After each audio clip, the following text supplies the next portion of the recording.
نحمده ونصلي على رسوله الكريم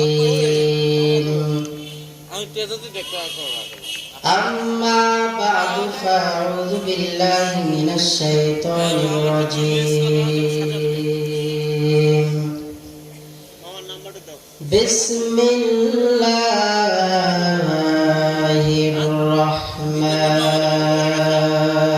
الرحيم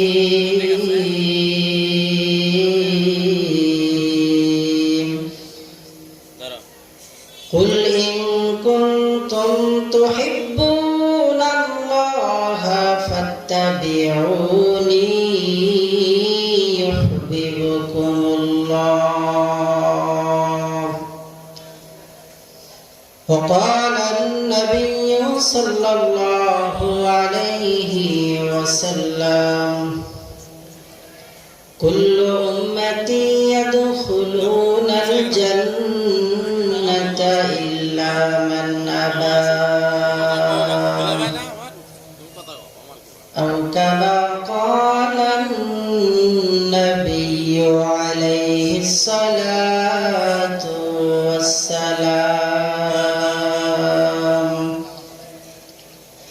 صدق الله مولانا العظيم وصدق رسوله النبي الكريم ونحن على ذلك لمن الشاهدين والشاكرين والذاكرين والحمد لله رب العالمين बातिल से दबने वाले आए आसमां नहीं हम सोबर कर चुका है तो इम्तिहा हमारा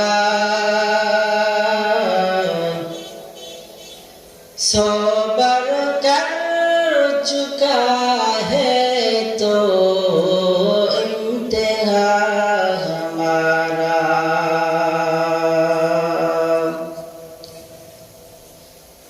अल्हम्दुलिल्लाह हुस्नाबाद बैतुल नूर জামে মসজিদের উদ্যোগে বিশাল ইসালে সব সভার আজ 21শে ডিসেম্বর 2024 বরকতপূর্ণ এই মজলিসের সম্মানিত সভাপতি প্রধান অতিথি বিশেষ অতিথিবৃন্দ আজকের এই মাহফিলে প্রধান বক্তার চেয়ারকে আলোকিত করবেন আলহাজ মাওলানা মোহাম্মদ মুস্তাফিজুর রহমান সাহেব দামাত বারাকাতুহুম আল্লাহ তাআলা নিরাপদে আমাদের মেহমানকে স্টেজ পর্যন্ত কবুল করেন সকলেই বলে আমিন আমি কোরআনুল কারীমের আয়াতের মধ্যে হতে একটি আয়াতে কারীমা তেলাওয়াত করেছি রাসূল করিম সাল্লাল্লাহু আলাইহি ওয়াসাল্লামের অসংখ্য অগণিত অবয়বাণী হাদিসের ভান্ডারের মধ্যে হতে একটি হাদিস পাঠ করেছি তেলাওয়াতকৃত আয়াত ও হাদিসকে সামনে রেখে কিছু কথা বলার চেষ্টা করা হবে ইনশাআল্লাহ আমার পূর্বে যিনি আলোচনা করছিলেন সর্বশ্রেষ্ঠ মহাগ্রন্থ পবিত্র কোরআনুল কারীমের আজমত সম্পর্কে মর্যাদা সম্পর্কে আসলে কোরআনুল কারীম এমন একটি কিতাব যে কিতাবের ব্যাপারে আল্লাহ তাআলা শুরুতেই চ্যালেঞ্জ ছুড়ে দিলেন আর বললেন যালিকাল কিতাব এটা এমন একটি কিতাব লা রাইবা ফীহি এই কিতাবের মধ্যে কোনো সন্দেহ নাই কোনো সংশয় নাই কোনো ভয় নাই কোনো ভুল নেই হুদাল লিল মুত্তাকিন আর এই সর্বশ্রেষ্ঠ মহাগ্রন্থ কোরআনুল কারীম মুত্তাকিনদের জন্য হলো পথ প্রদর্শক। মুত্তাকি কারা? আল্লাযীনা ইউমিনুনা বিল গায়ব ওয়া ইউকিমুনাস সালাতা ওয়া মিম্মা রাযাকনাহুম ইউনফিকুন। এই আয়াতের ভিতরে আল্লাহ তাআলা বলেন আল্লাযীনা ইউমিনুনা বিল গায়ব, মুত্তাকিদের আল্লাহ তাআলা তিনটি গুণ এই আয়াতের মধ্যে বর্ণনা করেছেন। যে ব্যক্তির ভিতরে তিনটি গুণ পাওয়া যাবে ওই ব্যক্তি মুত্তাকি, এর ভিতরে কোনো সন্দেহ আর সংশয় না। আমার ভাইরা, আল্লাযীনা ইউমিনুনা বিল গায়ব, গায়বের উপরে ঈমান আনয়ন করতে হবে। আমানতু বিল্লাহি ওয়া মালাইকাতিহি ওয়া কুতুবিহি ওয়া রাসূলিহি ওয়াল ইয়াউমিল আখির। আল্লাহ তাআলার দেখি নাই, কিন্তু আল্লাহ তাআলার উপরে আমাদের ঈমান আছে না নাই? আল্লাহ তাআলার উপরে আমাদের ঈমান আছে। ওয়াকিমুনাস সালাতা ওয়া মিম্মা রাযাকনাহুম ইউনফিকুন। দ্বিতীয় মুত্তাকির গুণ হলো ইউকিমুনাস সালাত, মুত্তাকি নামাজ কায়েম করবে। আল্লাহ তাআলা দুনিয়াতে মানুষ পাঠাইলেন দুই কারণ। আল্লাযী খালাকাল মাউতা ওয়াল হায়াত লিয়াবলুয়াকুম আইয়ুকুম আহসানু আমালা। আল্লাহ তাআলা জানিয়ে দিলেন, বান্দা আমি দুনিয়াতে মানুষ পাঠিয়েছি দুই কারণ।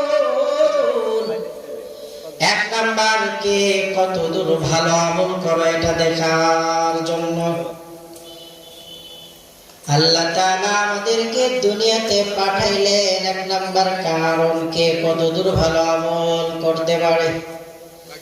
নামাজের চাইতে বড় সওয়াবওয়ালা ইবাদত আর ভিন্ন কোনটা আছে নাকি? নেই। নামাজ অত্যন্ত গুরুত্বপূর্ণ একটি ইবাদত। নামাজের ব্যাপারে আমাদের সবার যত্নবান হওয়া চাই। যে ব্যক্তির ভেতরে নামাজ নাই ওই ব্যক্তির নাম মুত্তাকিদের খাতায়ও নাই।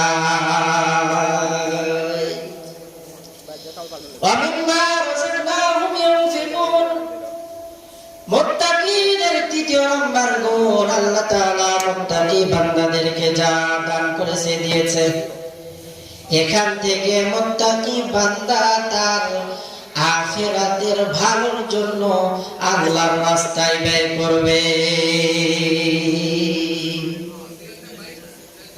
আমার ভাইরা, আমার পূর্বে যিনি আলোচনা করছিলেন হুজুর অত্যন্ত গুরুত্বপূর্ণ আলোচনা করছিলেন দান সাদাকা সম্পর্কে। পয়গম্বর দাউদ আলাইহিস সালাম বসে আছেন, ইতিমধ্যে আজরাইল আলাইহিস সালামের আগমন। আল্লাহ তাআলা আজরাইল আলাইহিস সালামকে ডাক দিয়ে বলল, আজরাইল আজকে এমন একটা বান্দা জান তুমি কবজ করার জন্য যাইতেছো, এই বান্দাটা যেন তেন কোন বান্দা নয়। এই বান্দার সামনে যখন যাবে রে মালাকুল মউত, তোমার চেহারাটা একটু সুন্দর বানিয়ে নিয়ে যাইও, কারণ আমার বান্দা যাতে তোমার চেহারা দেখে ভয় না পায়। পয়গম্বর দাউদ দরবারে বসে আছেন, সঙ্গে সঙ্গে আজরাইল আলাইহিস সালামের আগমন। দাউদ নবী আজরাইল আলাইহিস সালামকে সালাম প্রদান করলেন আর ডাকতে বললেন,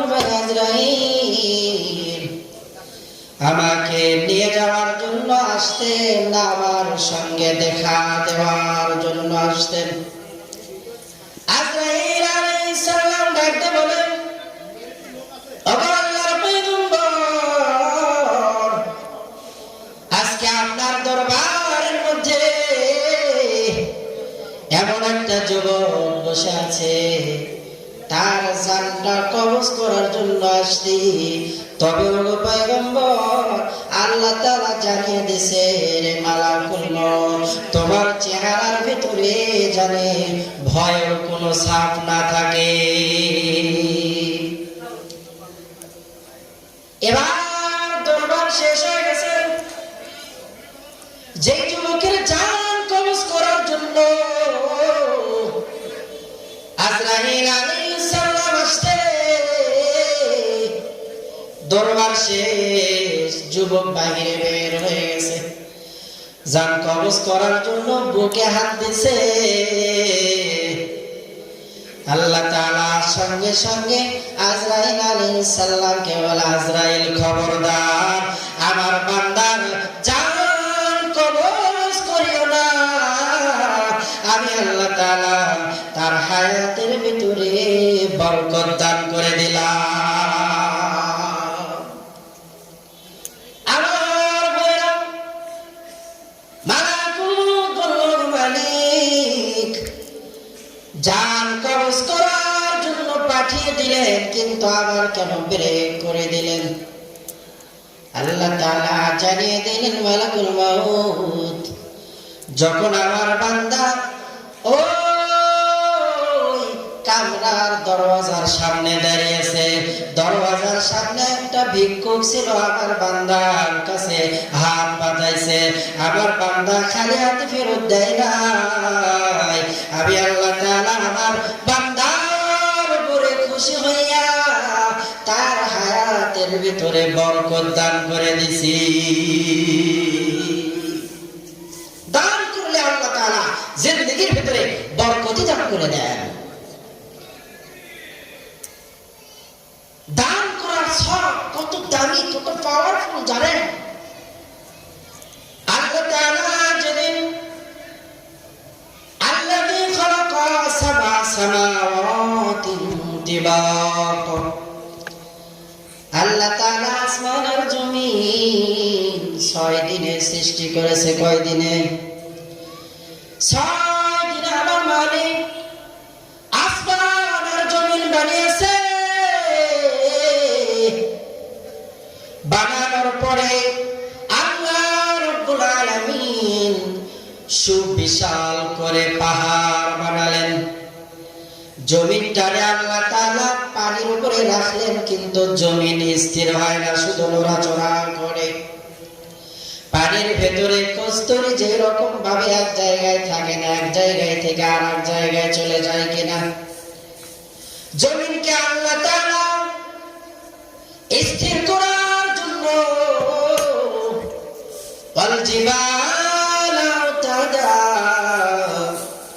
পাহাড় বানিয়ে পাহাড় দ্বারা জমিনের মধ্যে পেরাক মেরে দিলেন। সমস্ত ফেরেশতারা অবাক হয়ে আল্লাহ তাআলাকে জানিয়ে দিলেন, মালিক আপনি পাহাড়কে এত বড় আর এত শক্তিশালী করে বানিয়েছেন। ওগো আল্লাহ, পাহাড়ের চাইতেও বড় শক্তিশালী আর দামি কোন জিনিসকে আপনি বানিয়েছেন নাকি? মুসলমান ভাইরা, বন্ধুগণ, ভালো মতো খেয়াল করবেন। আল্লাহ তাআলা সঙ্গে সঙ্গে ফেরেশতাদেরকে বলল, আমার ফেরেশতারা, আমি আল্লাহ তাআলার ক্ষমতা সম্পর্কে তোমাদের জানা নাই। আল্লাহু আলা কুল্লি শাইইন কাদির, আমি আল্লাহ তাআলা সবচাইতে বড় ক্ষমতাধর।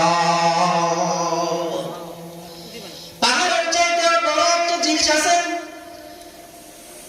আল্লাহর ফেরেশতারা বলল, মালিক পাহাড়ের চাইতে আর কোন জিনিস জিনিসকে আপনি পাওয়ারফুল শক্তিশালী করে বানিয়েছেন। সঙ্গে সঙ্গে আল্লাহ তাআলা জানিয়ে দিলেন, পাহাড়ের চাইতে আমি আল্লাহ তাআলা লোহাকে শক্তিশালী করে বানিয়েছি। ফেরেশতারা ডাকতে বলল, আল্লাহ, ওই লোহার চাইতে কি শক্তিশালী কোন জিনিস বানিয়েছেন? আল্লাহ তাআলা জানিয়ে দিলেন, লোহার চাইতে শক্তিশালী করিয়া আমি আগুনকে বানিয়েছি। আগুনকে আগুন লোহাকে গলিয়ে দেয়।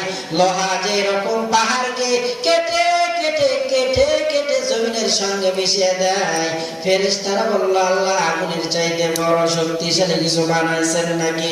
আল্লাহ তাআলা ডাকতে বলল, আগুনের চাইতে আমি আল্লাহ তাআলা পানিকে বড় শক্তিশালী করে বানিয়েছি। ওগো আল্লাহ, ওই পানির চাইতে বড় কোন শক্তিধর জিনিস আপনি বানিয়েছেন নাকি?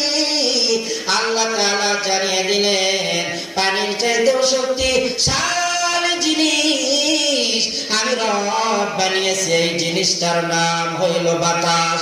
এবার মালাইকাগণ জিজ্ঞাসা করলেন, বাতাসের চাইতে কোন শক্তিশালী জিনিস আছে নাকি? আল্লাহ তাআলা জানিয়ে দিলেন, বাতাসের চাইতে, আগুনের চাইতে, পাহাড়ের চাইতেও শক্তিশালী একটা জিনিস আছে রে ফেরেশতারা। ওই শক্তিটার নাম হইল দান সদকা করার শক্তি। চিল্লায় বলেন সুবহানাল্লাহ। বিপদ চলে আসবে, দান সদকা সামনে গিয়ে দাঁড়িয়ে যাবে, বিপদ আমার আপনার উপরে আসবে না। আল্লাহ তাআলা জানিয়ে দিলেন, শুধু এগুলো সৃষ্টি করি নাই রে বান্দা, আমি আল্লাহ তাআলা শনিবারের দিন মাটি বানিয়েছি আমার গোলাম বান্দাদের জন্য। রবিবারের দিন আমি আল্লাহ তাআলা পাহাড় বানিয়েছি। সোমবারের দিন আমি আল্লাহ তাআলা বৃক্ষরাজি তরুলতা সব আমার কুদরতি হাত দ্বারা বানিয়েছি। আর মঙ্গলবারের দিন আমি আল্লাহ তাআলা মানুষের দৈনন্দিন জীবনে যত বিপদ আপদ আসে, বালা মুসিবত আসে, আমি আল্লাহ তাআলা মঙ্গলবারের দিন কুন ফায়াকুন বইলা এটা বানাইছি। আর বুধবারের দিন আমি আল্লাহ তাআলা নূর বানিয়েছি।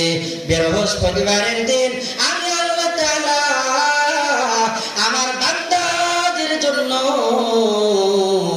যত পশু পাখি আছে রে সব আমার বান্দাদের জন্য বানিয়েছি। ওগো বান্দা, শুনিয়া রাখো, শুনিয়া রাখো,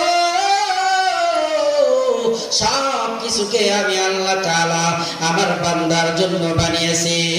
আর আমার বান্দাকে আমি রব বানিয়েছি আমার ইবাদতের জন্য। দুনিয়ার সব কিছু আমি রব আমার বান্দাদের জন্য বানিয়েছি। আমার বান্দা বিভিন্ন প্রকার ফল ফ্রুট খাবে। বান্দার গরুর গোশত ভালো লাগে না, খাসির গোশত খাবে, না হয় মহিষের গোশত খাবে, না হয় আরো দামি হরিণের গোশত খাবে। এরপরে খাবে আর আমি রবের ইবাদত করবে। বান্দাকে কোন প্রকার প্রশ্ন করা হবে না, কিন্তু আমি রবের নাজ নিয়ামত খাবে আর আমার ইবাদত করবে না। ওই সমস্ত বান্দাদেরকে আমি আল্লাহ তাআলা ওই কিয়ামতে বিন্দু পরিমাণ ছাড় দিব না। এজন্য ইবাদত করতে হবে, রাসূলের ভালোবাসা অন্তরে রাখতে হবে। আল্লাহ রাসূল বললেন, লা ইউমিনু আহাদুকুম হাত্তা আকুনা আহাব্বা ইলাইহি মিন ওয়ালিদিহি ওয়া ওয়ালাদিহি ওয়ান নাসি আজমাইন। ওই ব্যক্তি প্রকৃত মুমিন হতে পারবে না, কোন ব্যক্তি ওই সময় পর্যন্ত প্রকৃত মুমিন হতে পারবে না যতক্ষণ না পর্যন্ত দুনিয়ার সব কিছুর চাইতে আমি রসুলকে মহব্বত বেশি না করতে পারবে। রসুলের মহব্বত আছে আমাদের মাঝে, মুখের দিকে তাকালে টিয়ার পাওয়া যায়, শুধু সফান সফা দাঁড়িয়ে খবর নেই। রসুলের মহব্বত আছে। রসুল বলে যে আমাকে মহব্বত করে তার মুখের ভিতরে আমি রসুলের সুন্নাত দাঁড়িয়ে থাকবে। রসুলের মহব্বত ছিল সাহাবায়ে কেরামদের মাঝে। হযরত হানজালার কাহিনী আমরা সবাই জানি। আল্লাহ পাকের রাসূল হানজালাকে বিবাহ করার জন্য রুখসতি দিয়েছেন। হযরত হানজালা বিবাহের রজনীতে বাসর রাত করার পরে গোসল করার জন্য গেছে। কে যেন অপর পার্শ্ব থেকে খবর ছড়াইয়া দিছে, কুতিলা মুহাম্মদ, মুহাম্মদ আর দুনিয়াতে নাই রে। হানজালা রাদিয়াল্লাহু তাআলা আনহু গোসল বাদ দিয়ে উহুদের ময়দানের দিকে দৌড় মারবে। বিবির কিনারায় গিয়ে দাঁড়িয়ে বলে, ওগো আমার প্রাণের বিবি, আমার পয়গম্বর নাকি উহুদের ময়দানে নাই, কোন কার জন্য আমি গোসল করব? বিবি ডাক দেয় বলে, একটু পরে যান। হানজালা ডাক দেয় বলে, বিবি রে, তোমার অন্তরের মধ্যে বুঝে আমার রসুলের প্রেম ভালোবাসা নাই? আমি হানজালা আমার রসুলের জন্য এমন বড় আসে, আমার জীবন এখানে কাটবে আনন্দ ফুর্তিতে, আর উহুদের ময়দানে আমার পয়গম্বর শহীদ হয়ে যাবে, এটা চলবে না। ও প্রাণের বিবি আমার, আমার হাতে তাড়াতাড়ি তরবারিটা দাও। তরবারি নিয়ে উহুদের ময়দানে হানজালা রাদিয়াল্লাহু তাআলা আনহু দৌড় মারছে। কাফের বেঈমানদেরকে কচু কাটা করার পরে এক সময় হানজালা শহীদ হয়ে গেছে। জিহাদের পরে আল্লাহ পাকের রাসূল সাহাবায়ে কেরামদেরকে বলে, সমস্ত শহীদদের লাশগুলো একত্রিত করো। কিন্তু বড় কথা হলো সবার লাশ পাওয়া যায়, কিন্তু হানজালার লাশ কোথাও খুঁজে পাওয়া যায় না। আল্লাহ রাসূল চিন্তায় পড়ে গেলেন। সঙ্গে সঙ্গে জিবরিল আমিন আগমন। ওগো আল্লাহর নবী, চিন্তা করবেন না, আপনার সাহাবী হানজালার প্রতি আমার আল্লাহ এমন খুশি হয়েছে, আল্লাহ তাআলা ওই আসমানে দামি দামি ফেরেশতা দ্বারা হাউজে কাউসারের পানি দিয়া আপনার হানজালারে গোসল দিয়া দিয়েছে। খুঁজতে খুঁজতে খুঁজতে হানজালার লাশ চিপ দিয়ে কোনো পানি গড়াইয়া গড়াইয়া পড়ে। আল্লাহ রাসূল হানজালাকে দেখিয়া চোখের পানি ছেড়ে দিছে, আর ডাকতে বলে, হানজালা রে, তোরে বিবাহের জন্য রুখসতি দিছি, এরপরেও আমি রসুলের ভালোবাসার টানে যুদ্ধের ময়দানে এসে জীবন দিয়েছে। ওরে হানজালা, সাহাবারা তোমরা যদি জান্নাতের সরদারকে দেখতে চাও, হানজালার দিকে তাকাও। জান্নাতের সুউচ্চ মাকাম আল্লাহ তাআলা দুনিয়াতে আল্লাহ তাআলা হানজালারে দিয়েছে। অপর পাশে বিবি এসে হাজির। ওগো আল্লাহর নবী, আপনার সাহাবী হানজালা আপনার মৃত্যুর খবর শুনে নাপাক শরীরে জিহাদের ময়দানে দৌড় মারছে নবী। আপনার হাতেও ধরি পায়েও পড়ি আপনার হানজালারে ফরজ গোসলটা করাইয়া দিয়ে। সঙ্গে সঙ্গে আল্লাহ পাকের রাসূল বললেন, আমি গোসল দিব কোথায় থেকে? আল্লাহ তাআলা তোমার স্বামীর জন্য হাউজে কাউসারের পানি দ্বারা দামি দামি আমি ফেরেশতা দ্বারা গোসলের ব্যবস্থা করে দিয়েছে। কান্দিয়া কুলরে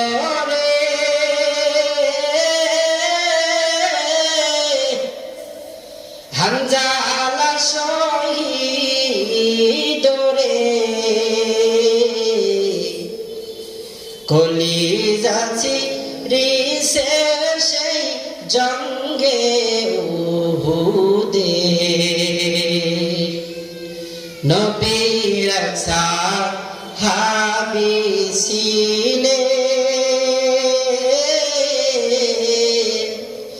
হানজালা নামেতে, তিনি শহীদ হয়েছিলেন বিবাহের রাতে গিয়ে জঙ্গে উহুদে। রাসূলের ভালোবাসা হানজালা রাদিয়াল্লাহু তাআলা আনহু ঘরে বসে থাকতে পারে নাই। রাসূলের ইন্তেকাল হয়ে যাইতেছে, রাসূল দুনিয়া থেকে বিদায় নিছে। কার জন্য গোসল করব, কার জন্য দুনিয়াতে বেঁচে থাকবো? নবী যদি আমার দুনিয়াতে না থাকে তাহলে কার জন্য দুনিয়াতে বাঁচবো? হানজালা রাদিয়াল্লাহু তাআলা নিজেকে শহীদদের মধ্যে গণ্য করে দিয়েছেন। শহীদের মর্যাদা আল্লাহ পাকের কাছে অত্যন্ত বেশি। ওয়ালা তাকুলু লিমান ইউকতালু ফি সাবিলিল্লাহি আমওয়াত, যারা আল্লাহ পাকের রাস্তায় মৃত্যুবরণ করে জিহাদ করতে করতে, তাদেরকে মৃত করো না, তারা জীবিত। জিহাদ করতে রাজি আছি তো? জিহাদ করতে রাজি আছি ইনশাআল্লাহ, কিন্তু ময়দানে ডাক দিলে কেউ আর নেই। যদি কোরআন সুন্নাহ আলোকে জ্বালানোর জন্য, কালেমার পতাকা দেশে উত্তীর্ণ করার জন্য যদি ডাক আসে আল্লামা মামুনুল হকের পক্ষ থেকে, যদি ডাক আসে শায়েখে চরবলার পক্ষ থেকে, যদি ডাক আসে আমিরে হেফাজত ও আমিরে জামাতের পক্ষ থেকে, টেকনাফ থেকে তেতুলিয়া পর্যন্ত, পোশা থেকে পাতুরিয়া পর্যন্ত সমস্ত মুমিন মুসলমান ময়দানে ঝাঁপিয়ে পড়ে ইসলামের বিজয় সুনিশ্চিত করব ইনশাআল্লাহ। আল্লাহ তাআলা আমাদেরকে তৌফিক দান করেন। ওমা তৌফিক ইল্লা বিল্লাহ। যতটুকু আলোচনা করলাম আল্লাহ পাক আমাকে আমল করার তৌফিক দান করেন, আপনাদেরকেও আমল করার তৌফিক দান করেন। ওয়া আখিরু দাওয়ানা আলহামদুলিল্লাহি রাব্বিল আলামিন। আসসালামু আলাইকুম ওয়া রাহমাতুল্লাহ।